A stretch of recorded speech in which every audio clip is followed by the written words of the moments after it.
Hey guys, Coach Matt over here at Primal, coming to you today to talk a little bit more about the discus. Now, one of the most popular videos that I've done had to deal with grip and how to properly put your fingers on that discus so that you're holding it correctly and making sure you're getting spin.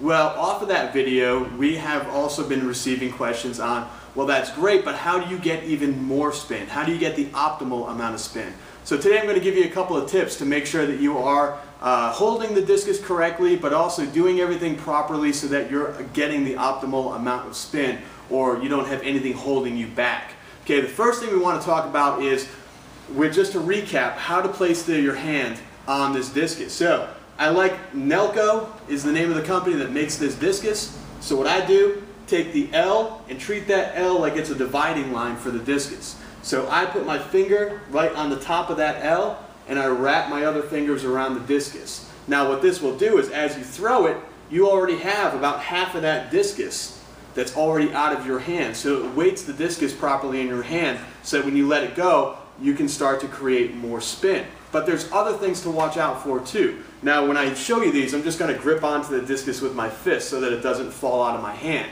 But keeping in mind where your hand is placed, check this out as well. A lot of people, what they will do, especially newer throwers that are just starting out, is they'll actually, when they throw, have a slight bend to their elbow. You can see that. So instead of being all the way out, they have a bend to their elbow. Now watch what happens. If your arm's all the way out, the hand is behind the discus. If there's a slight bend, well, now the hand starts to come in front of the discus, almost like you're throwing a hook shot. So you see them come through, slight bend, and they end up doing this hook shot, and you're not going to get good spin. It's going to wobble. More than likely, you'll either put backspin on it, or it's just going to be a knuckleball where there is no spin, and it's just going to fly out and flop down to the ground. By keeping that arm extended, it guarantees that you've got your hand behind the discus as you release and let it go.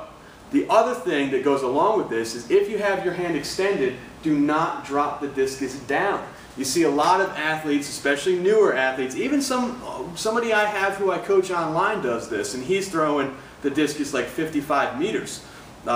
He holds the discus down when he comes out of the back of the circle. He's got his wrist cocked and the discus pointing down.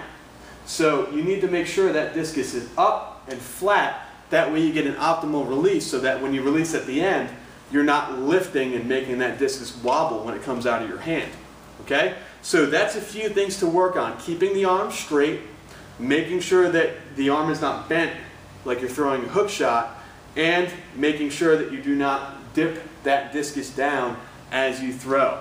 Another big thing, guys, is that you just need to spend a lot of time with this. If you think of, say, an NFL football player, American football for my overseas viewers, if you think of an American football player, every time they throw that football, they have a lot of spin on it.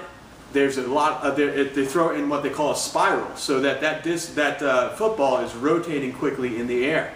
Well, if you've never thrown a football before and you pick it up, when you throw it, it's going to go end over end. It's not going to have any spin. It's going to be a knuckleball, or just be kind of like a dead duck. It's just going to be flopping all over the place.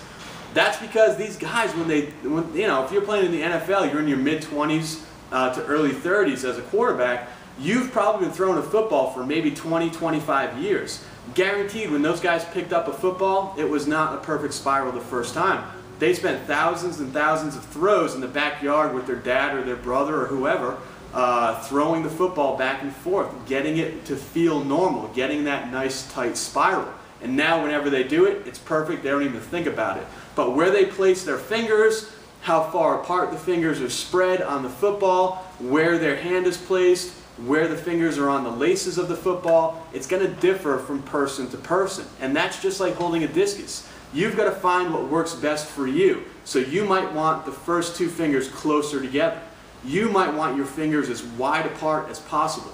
Some people, like I, put my first knuckle on the rim, but I wrap my pinky around. So you can see I've got the second knuckle of my pinky and the first knuckle of my first finger. So I hold it a little bit differently. I kind of claw and kind of grip with my other fingers around it.